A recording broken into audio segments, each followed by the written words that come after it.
for a few people to join us. Let's take a look at the garden this morning. So we still have some green onions and onion chives here. And if you notice, those little black things in there, those are all seeds. So every thing that you produce, everything that grows in your garden will continue to produce itself. So when you let your onions, your tomato, well, not your tomatoes, but your collard greens, all of those things, basil, when it goes to flowers, it eventually will form seeds that you can replant over and over again. And even with your tomatoes, your tomato, your cucumber, your zucchini, your eggplant, all of those things have seeds in them as well. And if you dry them out, even your strawberries.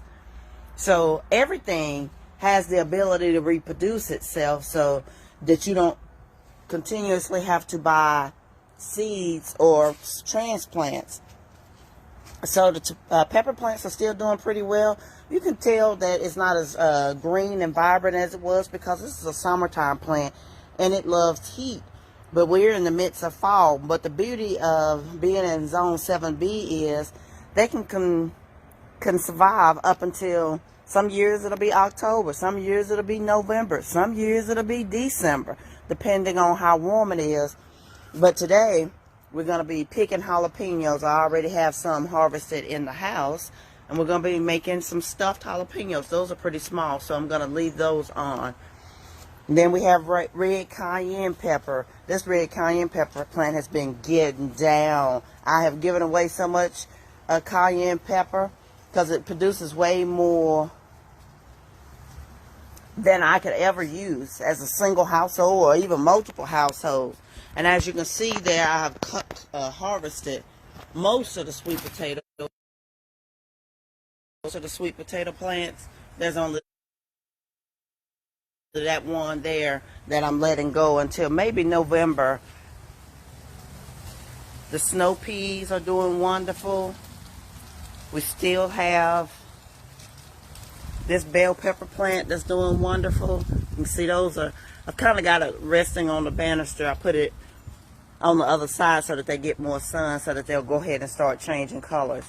Banana peppers, still doing lovely. And here's my kale, some of my kale and collard greens. But as you can see, all these kale and collard greens, that the stalks at the bottom are all naked. That's because this week I harvested some and cleaned it and prepared it so that on Thanksgiving I already have some put up, and then in another week or so I'll pick more. Well, those could be picked now. I'll pick more and clean and prep them so for Thanksgiving, because we're hosting Thanksgiving dinner at our house this year. More snow peas. Another bell pepper plant. It's got an abundance of peppers on it. I don't think the season has long enough left for that one to get ripe, or maybe that one either, but it still has peppers on it that we'll get to enjoy this season.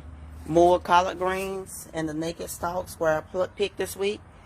This right here is celery that I started from a kitchen scrap. Now you may all remember that I had previously started some, but the hurricane, what was the hurricane name earlier this year? Anyway, the hurricane just produced too much rain and it root rotted. It was too young to withstand that amount of rain. But it's simple to do, so I started another one, and now I have a new celery plant growing. More snow peas. Y'all, this I know this little cherry tomato looks horrible, but it's still got tomatoes on it that are ripening. So I'm letting it stay out here until it produces every last tomato that it possibly can, because I'm still using it. I'm still eating off of it. It's still giving me what I need. And here's red romaine lettuce and green romaine lettuce. I've been eating this. We have been eating this consistently, but because I'm using a pick and come again method, it continues to produce more lettuce for us to eat off of, and more snow peas. So I entitled this morning A Different Landscape. So if you've been following me, like many of you do, in the summertime this garden looks vastly different. There isn't an empty space. There is an abundance of different types of plants. But you notice this morning the landscape looks a little different. And that's because we are in a different season. So late winter and early spring last year, I was in the season of planting. Now I'm in the season of harvesting. So you've seen the post. I harvested sweet potatoes, red potatoes. I've been harvesting collard greens and kale and peppers and things of that nature throughout the season. The landscape is different because you're in a different season. So when you first plant your plants, you can't harvest anything because the fruit that's on it is immature, or the leaves that's on it, they're immature. They're not ready to be harvested yet. But now we're in a different season in the garden. I dug up sweet potatoes with an abundance of sweet potatoes so that I can make sweet potato pies for Thanksgiving. I've harvested collard greens and kale so that those things are prepped and ready to go for the Thanksgiving day, so I don't have to pick that day. All I need to do is put them in the pot and let them roll. There's another thing of sweet potatoes that I'm waiting until later because I didn't want all of my potatoes harvested at once, so that next month I'll harvest those, let them cure, and then guess what? Christmas, we got sweet potatoes to make whatever type of desserts we choose to, whether it's a sweet potato pound cake, sweet potato pies, or just a sweet potato souffle, however you choose to use it. But the landscape is different because I'm in a different season. So sometimes in our lives, we're in the landscape, we're in a different season, so we're planting things. But when we're planting seeds, I call it planting seeds of greatness, you gotta wait. With gardening, if it doesn't teach you anything else, it'll teach you how to have some patience, because you have got to wait, because some things come to harvest very quickly and early in the season, things like lettuce, but then other things take a little bit more time. Those are like your tomatoes, but even other things take an even greater amount of time, like your peppers and your potatoes, whether it's regular potatoes or sweet potatoes. They take much longer to get to that time to harvest. It's a different landscape. So you gotta have the stick-to-itiveness. I forget who used to say that word all the time, but I always loved it. That means it's your ability to stick to something, because we invest in things up front and we immediately think that it's gonna turn profitable for let's just say in the monetary sense, that we want it to become profitable immediately. But in order for that to happen, we got to plant seeds.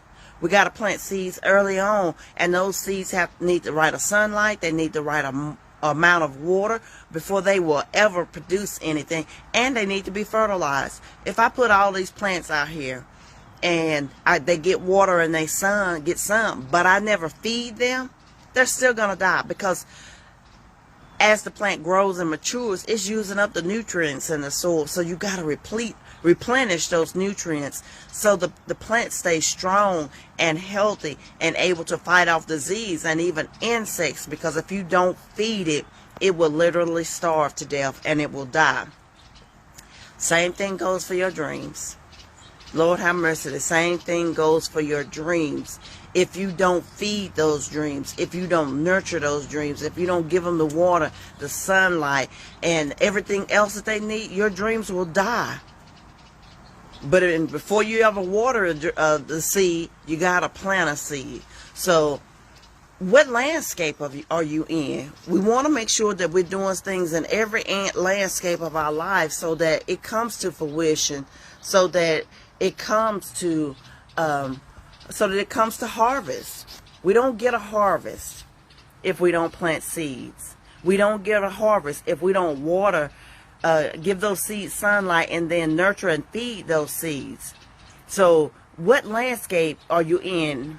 If you have planted seeds, even if the landscape looks barren right now and it doesn't look like it's producing anything, there are things going on under the soil. That seed is moving and shaking, and the sun is pulling it towards the surface. You gotta keep it in the sunlight. That goes for you too. Keep yourself in the sunlight. So that, what does that mean? That means that you're gonna keep learning and keep nurturing yourself and keep giving yourself self-care, giving yourself the sunlight that you need to grow and to mature, so that you can get to a landscape that looks a little bit different than right now. The landscape might look barren, it might look desolate, it may look just all these different things going on in your life, whether it's a financial situation, a relationship situation, where a relationship that you thought was going to last a lifetime is now on the brink of divorce. The relationship that you thought was going to end in marriage is on the brink of splitting up. Your relationship with your kids is fractured, and you don't know how to repair this fracture. When the landscape looks barren and desolate, you got to continue to water it, give it sunlight, and feed it. So you all know that I have a child now. I became a mom at the age, a good age of 50. Well, I'll be 52 in a couple of weeks. He's been with me almost a year and a half now. Not even a couple of weeks, in a couple of days. Okay, whew, let me take a breath, because I'll be 52 in 5 days. What a blessing. See, I'm not one of those people that deny their age, and I'm not saying anything about anybody, because, you know, everybody has a different perspective. But I've always loved getting older, because I was at a stage in my life when I didn't know what the future looked like, or if I had one. So when I get older, it's wonderful to me. I don't mind telling anybody my age, because I fought for these 52 years. I refused to die right where I was at. So I fought for them. From a teenager on, well, even before teenage years, I fought for these 52 years. So I want you to fight for your years too. No matter what the landscape looks like right now, continue to plant your seeds. Continue to give it water and sunshine and feed it. And you can feed your seeds by getting in the company of people that genuinely want to grow you. And let me warn you, sometimes it's your family, sometimes it's not. But if your family is nurturing and they want to grow you as a person, then you stick tight with your family. But sometimes you got to go outside of that circle that you're familiar with to get what you need, so that the seeds that you planted can come to fruition, so that they come to a harvest, so that the landscape starts to look a little different. The garden doesn't look like much, but my freezer, my countertops, all the things that are going to sustain me and feed me and my family throughout the winter, they are ready to go, because we planted those seeds in the springtime, in the early summertime, so that we could enjoy the benefits of it in a different season, in a different landscape. So no matter what landscape you're in, recognize it for the beauty that's in it, and then prepare for the next season. Because guess what? Right now we're in winter and we're harvesting, but before we know it, in the blink of an eye, it'll be spring again, and it'll be time for me to start planting new seeds for that next harvest. Always be planting seeds. And even still yet, springtime is the traditional time to plant, but there are some things that I'm going to have to plant in the winter, that I'm going to have to start in December and January, so that I can get a harvest next October, like my sweet potatoes. So don't stop planting your seeds, even when the landscape looks barren, even when the landscape looks desolate. It looks different from what you would like it to look like. You are temporarily without money. I don't ever say I'm broke. I say temporarily without money, because you have a tremendous amount of power, and the words that you speak out of your mouth, they control your destiny. So if you say you broke, you are broke, and you're going to stay broke. But if you say I'm temporary, a situation is temporary, that means that thing is going to change. It's not going to be like this always. So When the landscape looks different, change your mindset and keep planting those seeds and get in the company of people and books and relationships that are going to water those seeds, that are going to be some sunlight to those seeds, that are going to give you some joy and some happiness and some peace, and watch your seeds flourish. So guys, thank you for watching In the Garden with Joyful Living. I am Kimberly Dixon. I love you all so much. I will see you next time. Talk to you soon. Bye-bye.